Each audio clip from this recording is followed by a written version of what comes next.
ఈ వాక్యాన్ని వీక్షిస్తున్న సహోదరి సహోదరులందరికీ క్రీస్తు పేరట వందనములు.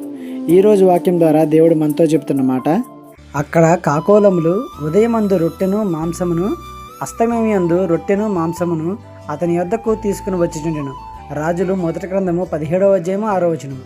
దేవుడు కాకులతో ఏలియాకి ఆహారం పంపించాడు. ఈ సందర్భం మనం ఎప్పుడూ వింటూ ఉండేవారమే, మనకు బాగా తెలిసిన విషయమే. కాకి యొక్క స్వభావం ఎలాంటిదంటే ఏదైనా ఆహారం కనిపిస్తే దాన్ని ఎత్తుకుపోతుంది.